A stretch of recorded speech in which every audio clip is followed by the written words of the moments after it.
श्री कृष्ण चैतन्य प्रभु नित्यानंद श्री अद्वैत गदाधर शिवासादि गौर भक्तवृंद। हरे कृष्णा कृष्ण कृष्ण हरे हरे, हरे राम राम राम।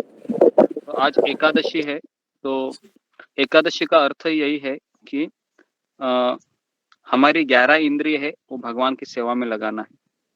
एकादशी मतलब 11वां दिन होता है। ये दशमी, नवमी, दशमी, एकादशी। तो हमारी 11 इंद्रिय कौन सी है? 5 कर्मेंद्रिय, 5 ज्ञानेंद्रिय और एक मन। तो ये 11 इंद्रिय भगवान की करें। और उपवास का अर्थ क्या है? उपवास का अर्थ है भगवान के करीब रहना, उसको उपवास कहते हैं। उपवास का अर्थ ये नहीं कि साबूदाना खाना है ना, उसके बाद वरई खाना, फल खाना है ना, और दिन भर कुछ नहीं करना उसको उपवास नहीं कहते। उपवास का अर्थ है भगवान के नजदीक रहना। कैसे भगवान के हम नजदीक रहें? तो भगवान का नाम जप करो, भगवान के लिए भोग बनाओ, भगवान के लिए झाड़ू मारो, भगवान के लिए पोछा मारो, भगवान का अल्टर साफ करो, भगवान को नहलाओ, भगवान को कपड़े पहनाओ, है ना। तो इसको कहते हैं उपवास। ठीक है, समझ में आए उपवास किसे कहते हैं? तो अभी हम एक में भजन गाता हूँ। जय राधे जय कृष्णा जय वृंदावन, श्री गोविंद गोपीनाथ मदन मोहन। तो इसका जो ये है, गा के मैं सुनाता हूँ, अच्छा रहेगा। जय राधे जय कृष्णा जय वृंदावन, श्री गोविंद गोपीनाथ मदन। तो अभी हम वृंदावन में जा रहे हैं।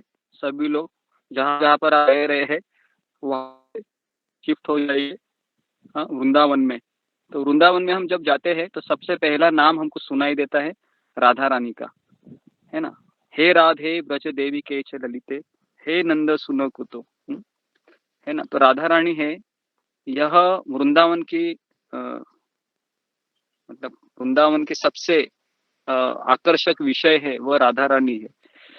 और जो हमें भगवान का कथा सुनने में जो आनंद मिल रहा है, आप सुबह रोज उठ रहे हो 4 बजे, है ना। आज 4 बजे तो कमाल हो गया। आज कितने लोग थे? आज 30 लोग थे, 28 से 30 लोग 4 बजे आए थे।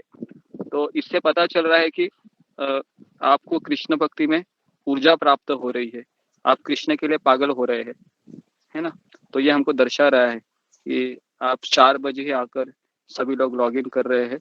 ये साधारण बात नहीं है। कलयुग में कोई भी 4 बजे उठ नहीं सकता है ना। लेकिन आप लोग 4 बजे उठ के लॉग इन हो रहे हैं, सुन रहे हैं, बहुत बड़ी बात है ये, है ना। तो ये सब आनंद का स्रोत राधा रानी है ना। तो कृष्ण से सबसे पहले राधा रानी का प्राकट्य होता है।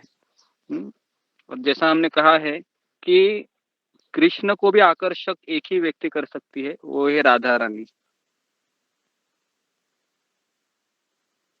हमारे होता है। प्रभु जी साउंड साफ नहीं आ रहा है, कट कट के आवाज आ रही है।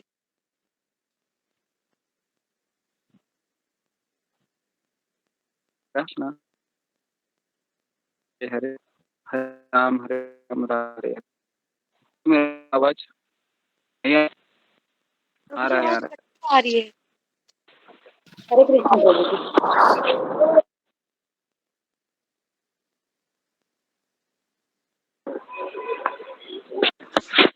हरे कृष्ण कृष्ण कृष्ण हरे हरे, हरे राम राम राम हरे हरे। अभी आ रहा है आवाज? हरे कृष्णा।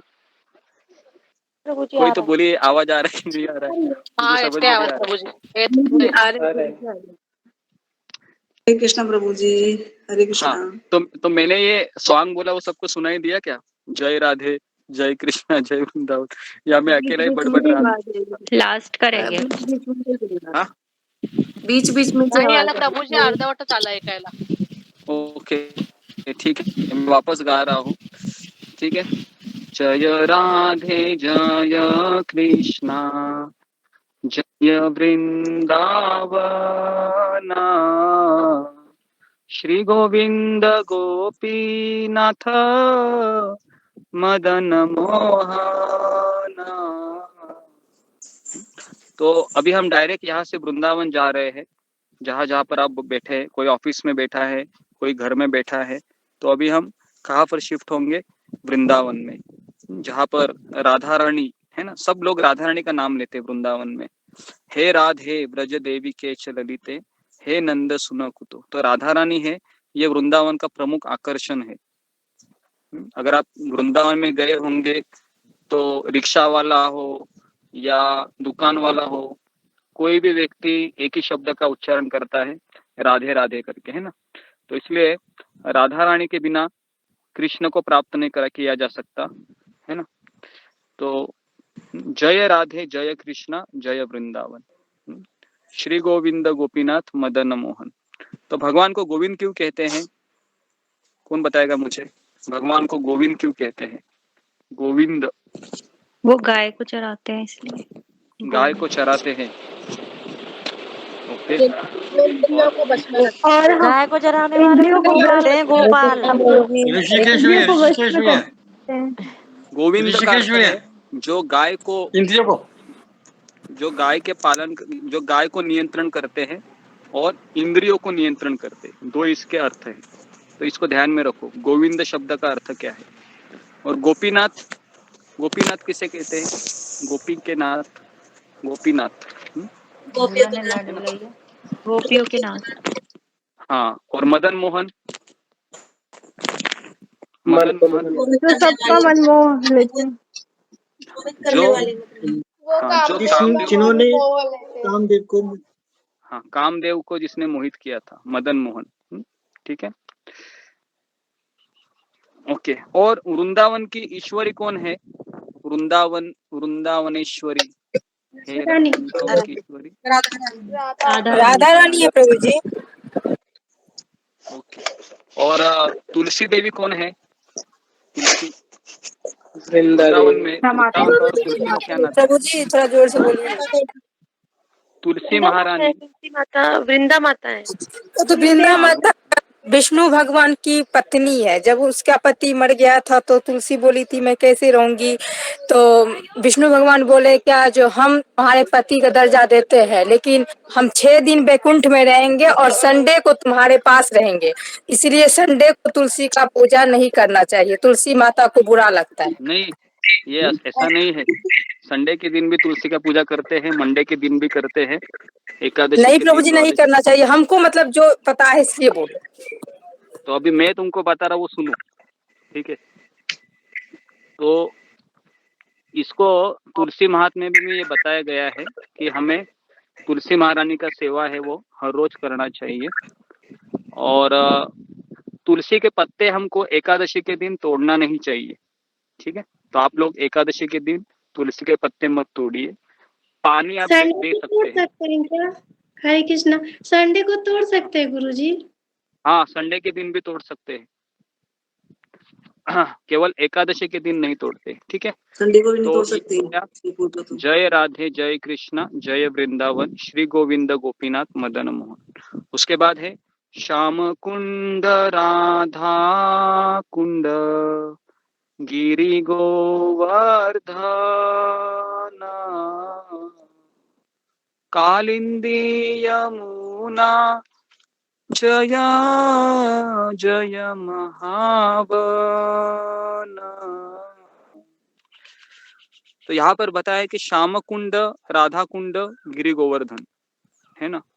तो वृंदावन के 4 स्थान बहुत प्रमुख है।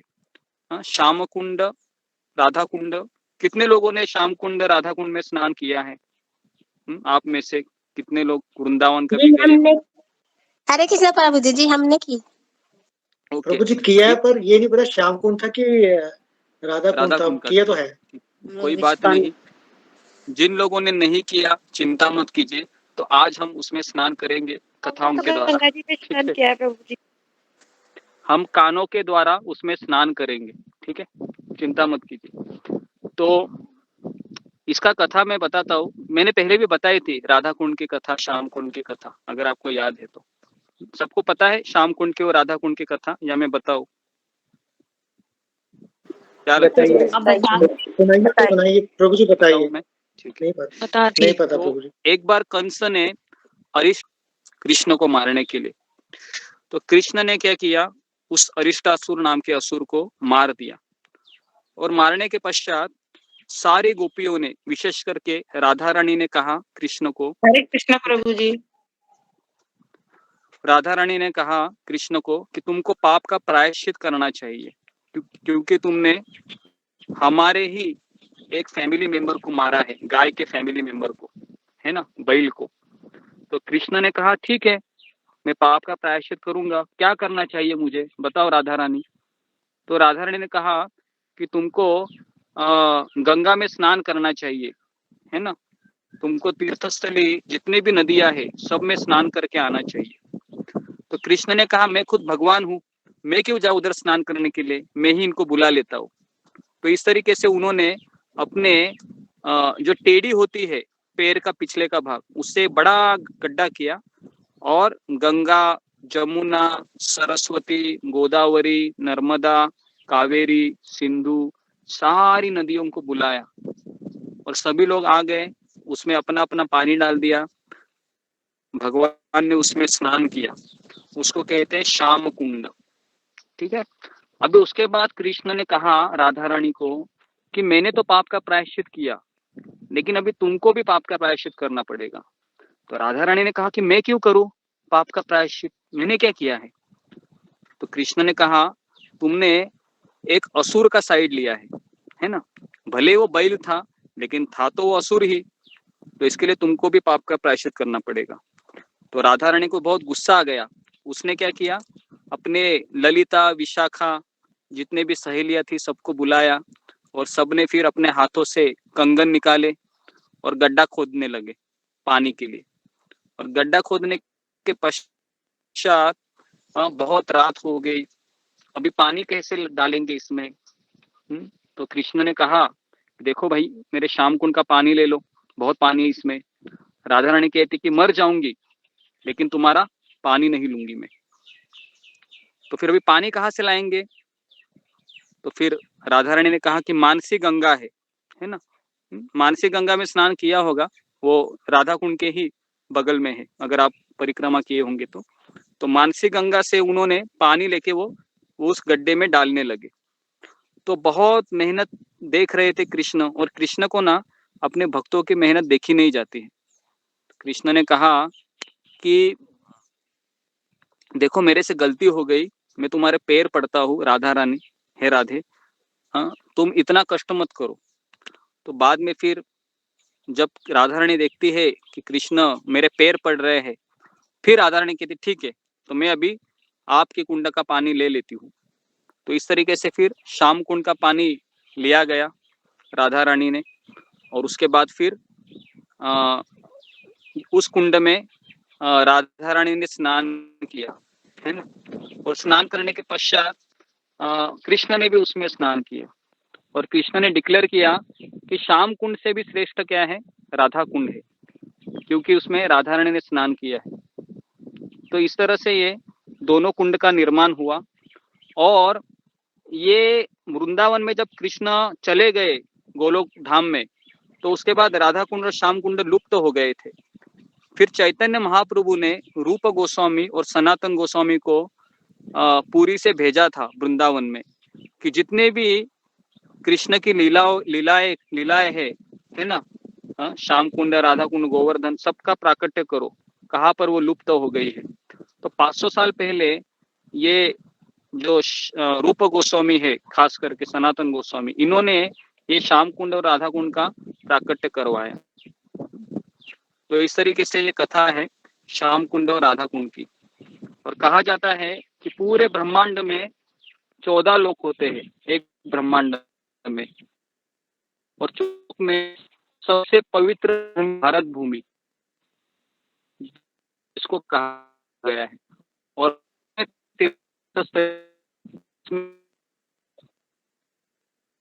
प्रभु जी आवाज नहीं आ रही है। नहीं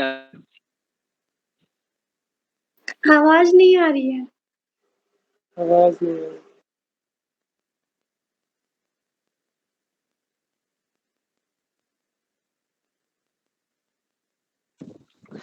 ओके, अभी आवाज आ रहा है मेरा? हरे कृष्णा कृष्णा कृष्णा हरे हरे हाँ जी, राम राम हरे हरे। आ रहा है आवाज? ओके। कहाँ पर सुनाई दिया था आपको? मुझे भी पता नहीं है कहाँ पर सुनाई दिया था, कोई एक बताएगा? हाँ, तो ब्रह्मांड में 14 लोक होते हैं। 14 लोकों में से सबसे टॉप है भारत भूमि। भारत भूमि में कई सारे तीर्थस्थली है, जिसमें वृंदावन है वो सबसे पवित्र माना जाता है। और वृंदावन में भी कई सारे तीर्थस्थलियां है, जिसमें गोवर्धन है वो सबसे प्रमुख माना जाता है। और गोवर्धन में भी कई सारे तीर्थस्थली है, जिसमें राधा कुंड है सबसे प्रमुख माना जाता है ना। तो इसके लिए पूरे ब्रह्मांड में सर्वश्रेष्ठ अगर कोई जगह है तो कौन सी है? वो राधा कुंड है। ठीक है, तो इसके लिए राधा कुंड में जो निवास करते हैं, कहा जाता है सबके 4 हाथ होते हैं। हमको दिखाई नहीं देंगे अगर जाएंगे तो, लेकिन सब नारायण स्वरूप वाले रहते हैं। ओके, तो ये हो गया हमारा कालिंदी यमुना जय। कालिंदी, यमुना को कालिंदी कहते हैं, है ना। तो यमुना के भाई का नाम था यमराज जी, है ना, जो हमने बताया था। काफी बार हम वृंदावन परिक्रमा में ये सब कथा हैं। उसके बाद कहा गया, ठीक है, तो ये हो गया वृंदावन की महिमा का हो गया। ओके, प्रभु जी वृंदावन के भाई का क्या नाम बताया आपने? हाँ, यमुना के भाई का नाम यमराज जी है। यमुना यमराज, ठीक है। तो अभी हम दैन्य और प्रपत्ति, दैन्य बोधिका यमुना माता के, हरे कृष्णा प्रभु जी, यमुना माता के भाई शनि देव भी है ना? नहीं, शनिदेव नहीं है। ये जो आप लोगों ने सुना है ना, ये सब किसका रेफरेंस नहीं है। ये सब अपने पता नहीं बचपन से कहाँ से सुना है, लेकिन हम यहाँ पर शास्त्र की बातें कर रहे हैं। तो यहाँ पर मैं जो बोल रहा हूँ, ये सुनी सुनाई बात नहीं कह रहा हूँ, ये शास्त्र में दिया है। तो शनिदेव ये कहाँ से आए हैं मुझे पता नहीं है, लेकिन यमुना के एक ही भाई थे जिसका नाम है यमराज जी। ठीक है, तो अभी मैं एक प्रार्थना बोल रहा हूँ, दैन्य बोधिका। प्रभु जी, बात मैंने भी सुनी थी कि यमुना का भाई का नाम शनि है। तो इसलिए मैं तुमको बोल रहा हूँ, तुमने सुना बहुत कुछ चीज है आदि थी, लेकिन सब तुमने गलत सुना है। तो उसके लिए अभी मैं यहाँ पर जो सुन रही हो ना, वो उसको तुम दिमाग में उतारो। ओके,